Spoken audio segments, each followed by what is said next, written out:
Hi, everyone, and welcome to this episode of the Global Missions Podcast. My name is Mags, and I am your host today. Whether this is the first time you've joined us or you've listened to many episodes over the years, we invite you to subscribe. You can find this podcast, of course, on any of your favorite platforms. And during this episode, when I speak about show notes, you'll hear that I pause a little bit and just wait. It's because I don't know in the new season, I didn't know where to direct you to. Now I do. globalmissionstoolbox.com, globalmissionstoolbox.com. And up in the right corner is the tab for the podcast. You'll find all the links and all the show notes that you'd hope to find right there on the website. This is our second episode in our mini-series on short-term missions. We chose to restart this podcast with these episodes because we're getting into the summer of 2025, and many churches and many groups are participating in short-term missions. We are glad to walk along with you and hopefully provide some great resources, both through the conversation as well as the downloads that will be mentioned during the program. Our guest today is Tristan, and his specialty is working with youth. So we've entitled this episode, Developing Vision for Short-Term Trips with Teens. Well, our guest today on the Global Missions Podcast is Tristan Kruse, who currently serves as the National Director of Kruse Canada. Kruse is a church planting agency that focuses on some of the least reached peoples around the world. And Tristan brings to this conversation more than 10 years of youth experience, both in Canada and serving overseas. He's passionate about equipping the next generation to engage in God's global mission. This is a special interview for me because Tristan and I know each other, and I appreciate this brother for many different things, one of which is his experience and his heart for youth. I watched a video of you, Tristan, not too long ago, skateboarding with your youth, which led to another interesting experience. But that's the kind of guy Tristan is. He's in there with the kids. He has a heart for young people. And Tristan, we are really glad you're with us to talk about short-term missions and youth. Welcome to the Global Missions Podcast. Thank you. Very happy to be here and to finally be on something that I've been listening to for a while. So, right. Well, that's really good. And Maggie, our producer, is happy that we have put away our clicky pens because both Tristan and I are guilty at times of having clickable pens, and it's not good on a podcast. Just to give us a little bit of introduction and context, Tristan, to know why we would have you on this podcast for this topic, what's your interest in youth and your experience serving in missions together with them? Well, I think youth ministry is probably my first ministry love. It was back in 2009 when I stepped in as a young full-time youth pastor right out of Bible school. And it was that first year, which was the first short-term trip that I had the joy of leading. But over the last 15 or so years, 14, I don't even know how long it's been, 14, 15, 16 years since then, I've had the joy of being on and running and leading youth trips, a little over a dozen youth trips over the last 15 years. So great interaction with kids before and, just in their general discipleship journey. And then these specific events or trips, as we'll refer to them today. Tristan's got a great experience to bring to this conversation. Tristan, I'm going to go right to the deep end, so to speak, and talk about some of the concerns or resistance points that people might have when they think of youth participating in missions. It costs a lot of money to send a youth team. It's a big investment. Are we doing more harm than good? Just right off the hop, address some of those reservations. How do you personally respond to the concerns that people have? Yeah, first off, whenever I start hearing concerns regarding short-term trips, whether it's in youth ministry or young adults or wherever it is, it's my first instinct is to go to what's the vision behind it and why are there concerns there?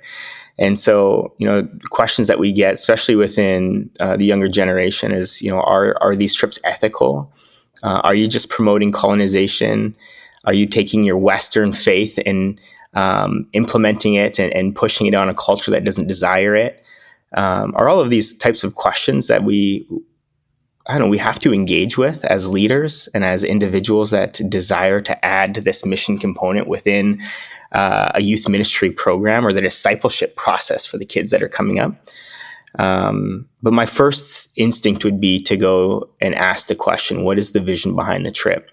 And so, because that's telling me when people are asking these questions, there isn't a vision or the vision hasn't been communicated well.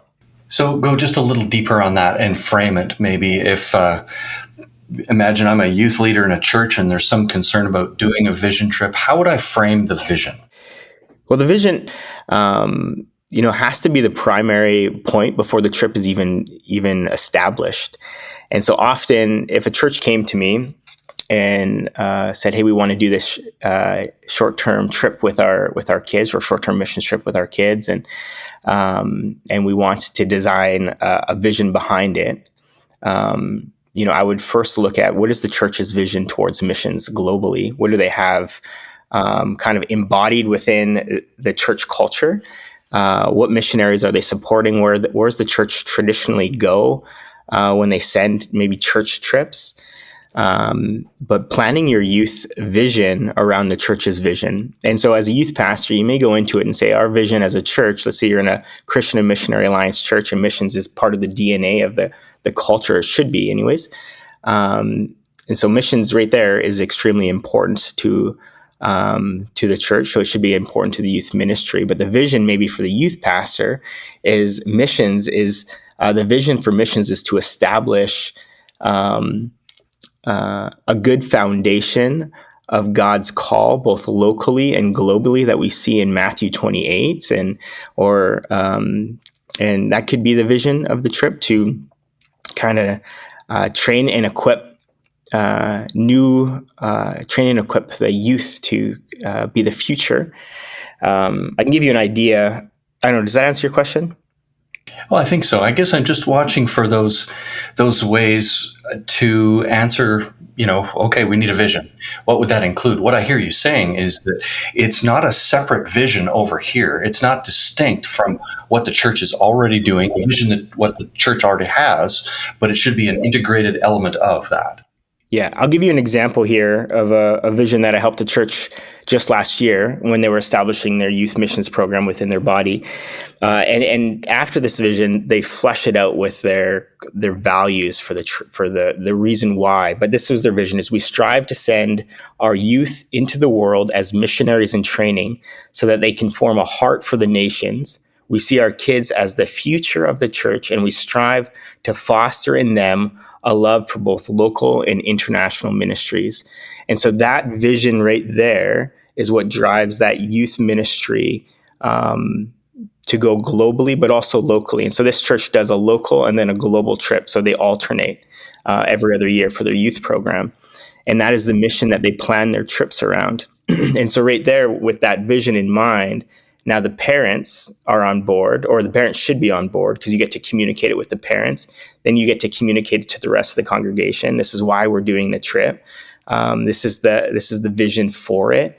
And then through that, whether the trip is international, let's say you go to Mexico and you have a building team, then you can flesh out the purpose of that trip off of the vision that you just established.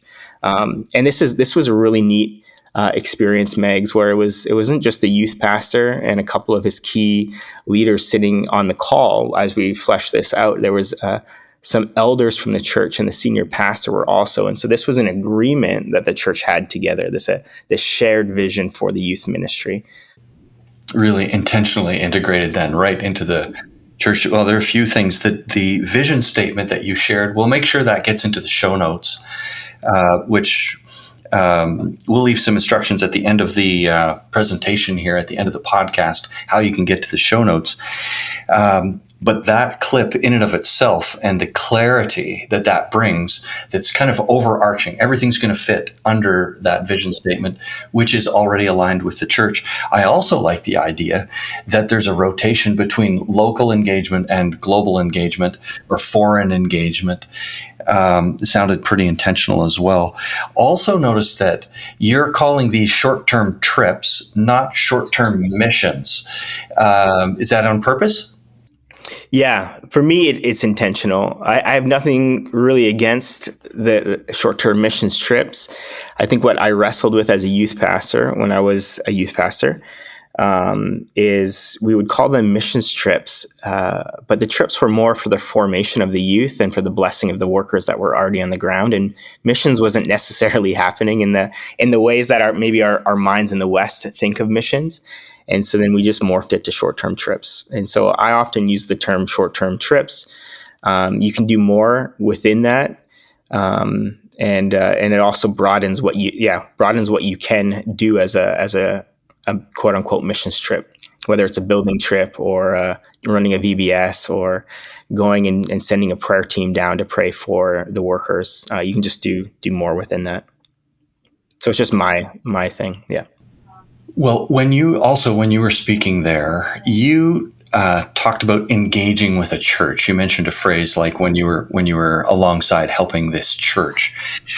I wonder what steps you would recommend to a church that wants to do a great job of this. Now, we're already close to the summer, so the short-term mission trips might be planned already, but what do you recommend when a church looks at, let's do a youth mission trip with our teens? What steps would you recommend they start with? I would say step one is getting the youth pastor on board. So if it's the senior leadership saying this is the vision of our church is to engage not just our youth but our children into something global, that should be the vision of the leadership team. So I'd be drafting that together and bringing the youth pastor on board to give insight on the youth culture. Where are the kids at today? What questions are they asking?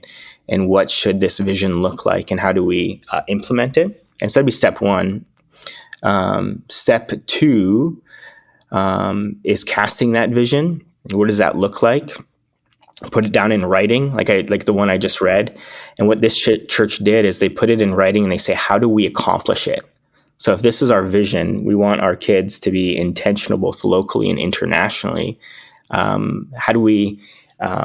can we look back in a year and say our strategy worked? We actually achieved it.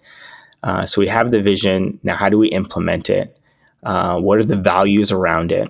And so it's quite neat. This church, it's like a 3-page document on 2.5 pages. And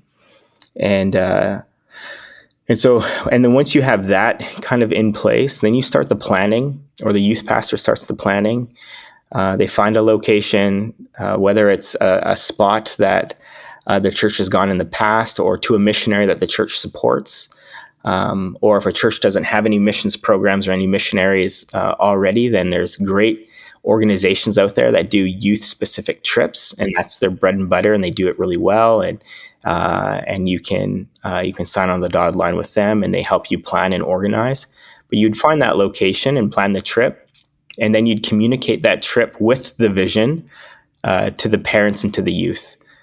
This is where we're going, and this is why we're going. This is where we're going to, and this is why we're going to go to this place. Establishing that why through the vision is very important to get buy-in from the parents and from the rest of the congregation as well as the youth. And so there's a few steps there. I want to ask you especially about that, but I just wanted to bring out the idea that you have encouraged us and encouraged churches to make sure that the why and the vision is clear first and not necessarily the where. And I realize those can happen probably in close succession, but sometimes everything's figured out. Oh, let's go here and let's do this, but it's not based on the why. And I think you've helpfully highlighted that to make sure everybody's on the same page, including pastoral leadership. You started to mention parents there, and I just wanted to add this question. How do you encourage a church to keep this trip connected and aligned with the discipleship vision of the church, and parents being aligned with this as well? Yeah. Well, this is actually kind of the key, because you're going to be pushing this both before, during, and after. So this is all the pre-work of the trip. It's during the trip and it's after the trip. And parents' involvement is actually quite crucial. Even if they're not going on the trip, it is extremely crucial that the parents are involved in this process and understanding the vision, because they're going to be the ones that their kids go home to.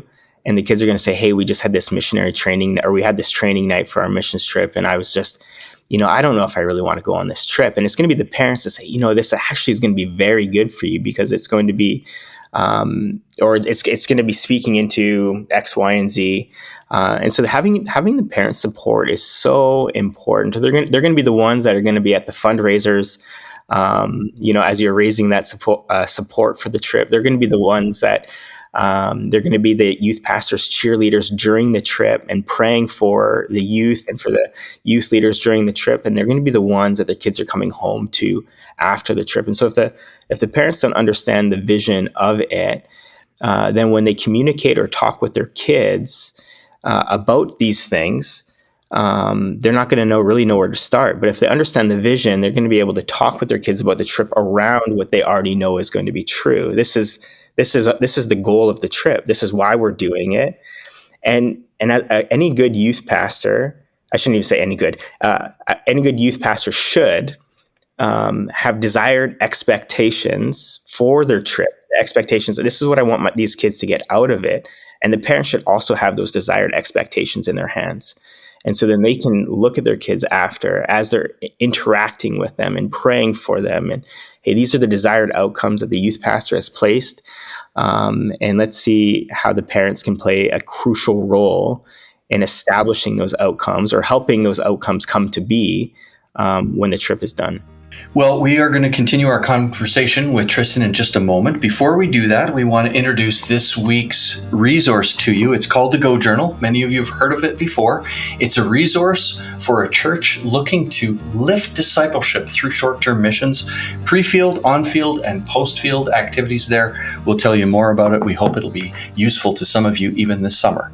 Okay, we're back with Tristan Kruse from Kruse Canada, and we're talking about how to effectively engage our teens, our young people, in global mission trips. Tristan, let's talk a little bit about the teens themselves. We have to go through a selection process somehow, where there are going to be certain questions and certain answers to discern what's going to be best to put this team together. I think some of that's going to be based on the purpose of the trip, right? Like, that's got to be clear first, and we've established that. When you are helping to, if the right term is to vet these students, or to discern if these students are a good fit, what are some of the crucial questions that you encourage a church to ask? Crucial questions. I think when it comes down to vetting, first, especially as a youth pastor, this is what I would say, not even just the church to ask, is as the youth pastor gathers the applications, is that he puts a team of youth leaders together that know the kids well. And it's not just him deciding who goes and who stays, that there's a team deciding and going through those applications. A group of people who know the students, who've spent time with the students, and some of it depends. There's some churches that have a policy that you have to be a certain age, or you have to be in the ministry for a certain time. But looking at the applications that come in, the first step would be to go through and ask the question, can we trust this individual to be away from his parents or her parents for 9 days? Asking those types of questions as you go through the applications with the leaders. Is this a safe, do we trust this individual as a safe person? Because as a youth pastor, you're responsible for the safety, not just physical safety of the kids on the trip, but the emotional safety and the spiritual safety as well. And so there's a lot of factors to think when you're vetting individuals. And so the questions first start with the youth leaders or that team that you establish who know the kids. And the reason why I say a team and why I think this is so crucial is because as a youth pastor, think of the youth group I volunteer in right now. There's a group of kids. I'm not going to say their grades, because if parents listen to this, they're going to know it's their kid. But there's a group of kids that are just hard. They're just hard kids. And I would never in a million years imagine taking them on a mission trip. No, I wouldn't. And so if it was up to me, I would say no. However, there might be another youth leader that says, actually, I think this kid, I think Johnny, let's say his name is ready. And I have the time to spend a little bit more time with Johnny so that he can go on this trip. He'll be attached to my hip, because I think this is going to be a very important part of his spiritual journey. And so this is why having multiple voices in the room going over the applications is so important. And so that would be priority number one. When you sit down with the kids, you already know them. If you're going to ask questions, it's going to be personal questions. Why do you want to go on this trip? What is your desire for it? Again, when you pitched the trip, you also shared the vision of the trip. And so the kids already know the why, or they should know the why for this trip. And so asking that question, why do you want to go on this trip, is very important, because you're going to hear many different things. I want to go because Sarah's going, or I want to go because this person's going, or, I truly want to go because I feel like God is saying this is the next step for me. And it's like, oh, okay, that's an interesting answer. This is where you get to flesh things out, and then writing down those answers is important, because you can rework that question at the end of the trip when you do your debriefing. What did you get out of this trip? And seeing things change.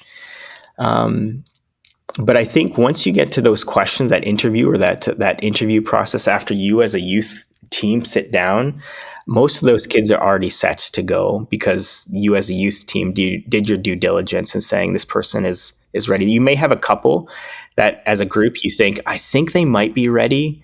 However, we're just unsure. And then that's when you as a youth pastor sit down with that individual and a parent. I think this is where bringing parent involvement is super important.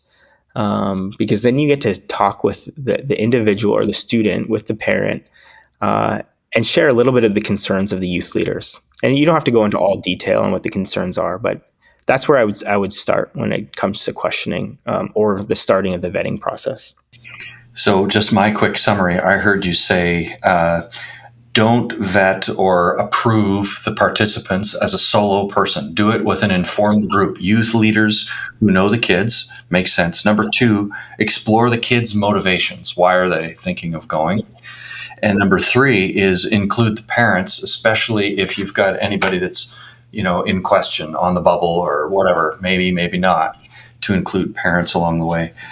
I wonder if there are certain things, certain clues that you would just say encourage pastors, youth pastors, or even parents to watch for, that are either definitely go or definitely no go. Are there any key things you watch for? Yeah. Well, 100%. If the kid is just a terror in the youth ministry, he's not gonna change instantly when he goes on that trip. And so that would be one, drastic, just that emotional maturity level. And a lot of this also depends, Megs, on the type of trip. If you're doing a building trip, maybe you don't need somebody who's a little bit more spiritually mature, and maybe a new believer is okay. Because you're not really doing you're not really sharing your testimony, your story with people. You're building a house. And so, the vetting might be a little looser in regards to the spiritual side of the kids on that. But if you're going and you're running a VBS, you'd be looking for that, kids as spiritual mature as kids can be. You're looking for a spiritual maturity that will represent the reputation of Christ and the church, and each other. And again, you're looking at that spiritual safety of your kids. And so you don't want somebody who's going to cause division within that, because this is such a crucial moment for them. They're in a different culture, they're in a different context, and they're seeing God work in different ways that they might not have seen him work at home. And so you don't want somebody to come in and disrupt that. So we do hope that it's going to be positive for many young people to participate. I want to ask you one more tough question to the experienced youth guy. If I'm a youth leader and I realize I really don't think this student is ready to go, I don't think that this teen is ready to go. We want to say yes to everyone, but we've got to be able to say no. What advice would you have to that leader who has to say no? Yeah. So as a youth pastor or a youth leader, when you have to say no to a kid, which is very hard, I've had to do that many times. But when you have to say no, it is crucial to involve the parents. And it's also crucial to think, as a youth pastor, youth leaders, what am I replacing that no with? Because we want to see these kids engaged in the gospel, engaged with Christ in a different way, and we want to see them grow spiritually. And so it may not be a no, it may just be a not yet. And so when you sit down with the parents, you explain these things. Johnny's just, Johnny applied, and we just don't feel like this is the year for him. However, we have this thing at the church, or it's a discipleship thing, and it's through the summer, and we would love to invite Johnny to come with it. Or, hey, we're doing this after school program, and I would love to have Johnny come with me to it.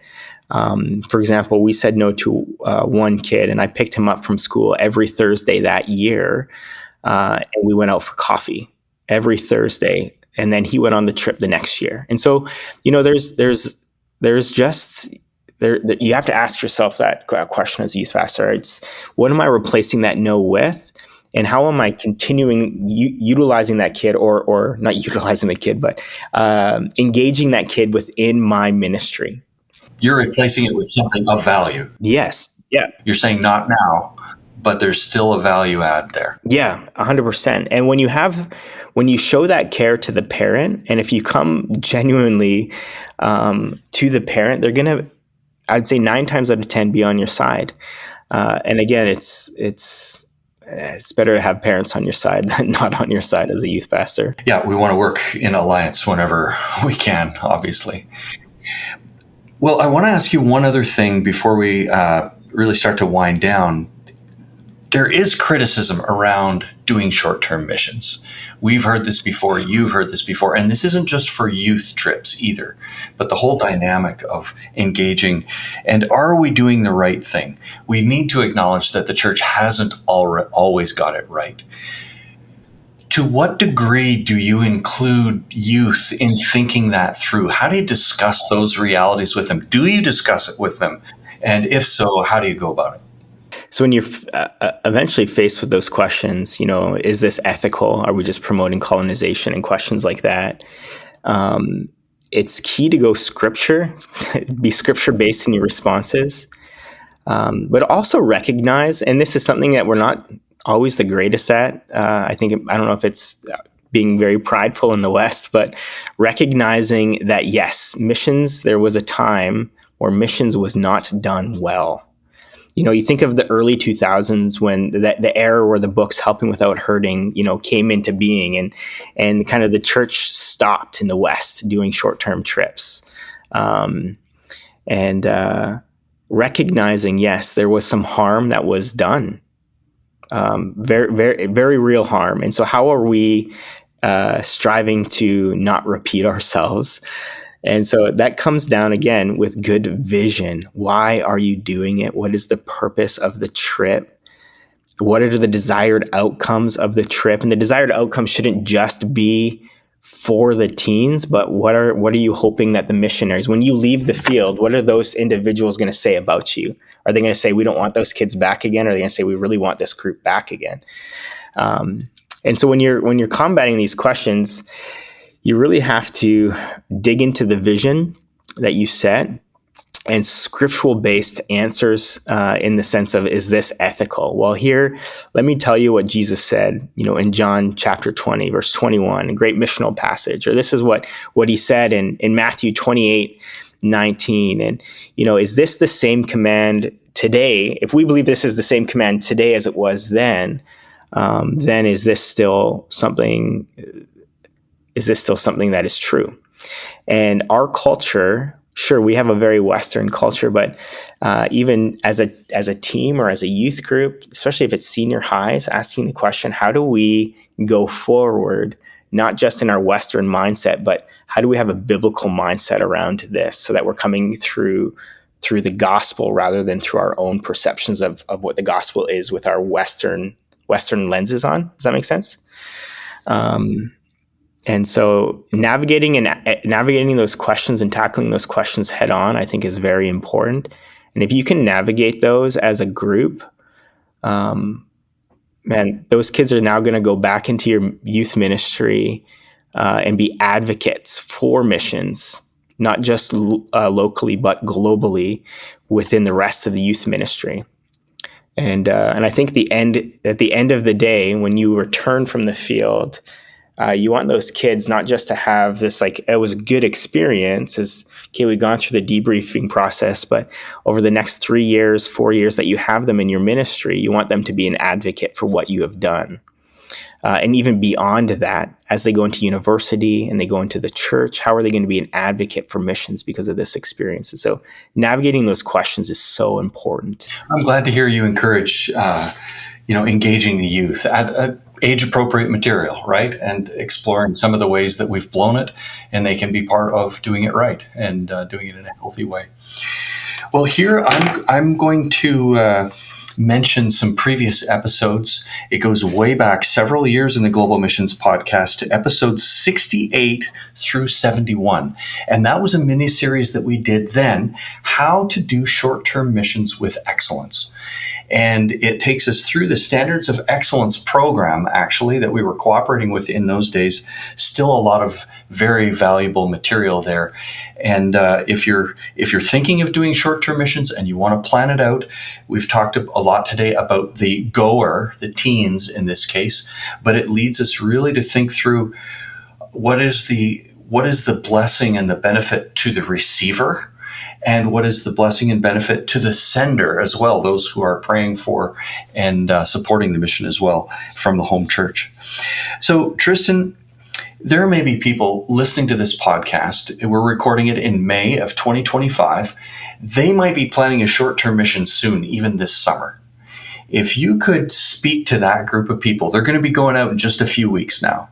What would you like to say to those folks? Why are you going? No, I would say if you are planning on going out and you're listening to this and you're thinking, I don't even have a vision I don't think we have a vision written down. I would highly encourage you to sit down with your group and ask that question. Why are we doing this? And put something down on paper, something that you can come back to, something that can carry you even during the trip, because that vision is going to carry you during the trip. There's going to be hard moments, and then you're going to be asked, okay, why am I actually doing this? And then you get to go back to that vision. And same with after the trip. It's what's going to help you in that debriefing process. So if you're listening to this and you're wondering, I don't have a vision, I would encourage you to sit down and form one out, even if you're leaving next week. Well, I want to mention two particular resources that we have developed, one of them in part with Tristan. The first is a list of questions, and this is what I've asked Tristan to do with Maggie, our producer, to get a list of questions down for you in case you are talking to youth and exploring whether they should go on this short-term trip. And some of the clues, maybe, Tristan, you can include in there, some of the answers, but especially what questions should that youth pastor, those youth leaders, or those deacons, or whoever's helping discern who goes on the trip. A list of questions. We'll include that in the show notes, or you can download it from there. And then the other is we have a resource with debriefing questions. So this is for after the trip. When you return home, whether it's adults or young people, these are the 12 favorite questions that our global missions coaches like to ask after a trip to help unpack it. You can use it on your own with your journal, or you can use it in a group setting. If you've gone on a team, you can use that as a discussion guide as well. So those will be resources you can find in the show notes. Tristan, we so appreciate your particular expertise as a youth guy and helping teens engage in global missions trips. If some from our audience would like to follow up with you, maybe they would really like to speak with a youth expert, how could they best reach out to you? Yeah, they could connect with me. My email is tristan.kruse, that's Kruse, at interlinkmanagement.net. Super. We will make sure that is in the show notes if you'd like to reach out to Tristan. Well, thanks so much for joining us for today's episode. Again, we want to invite you to subscribe. And I'm just going to say, for our team, if you leave a comment, that is such an encouragement to us, both to receive the encouragement, but also you can suggest other topics and other guests that you might like to hear on this program. We'd be glad to hear from you. This podcast is brought to you by the Global Missions Toolbox. Of course, we invite you to stop by the website there and check out the resources that are intended especially for churches that want to do a great job of global missions. Join us again in 2 weeks, and we will continue to explore this grand adventure of being Christ's witnesses to the ends of the earth.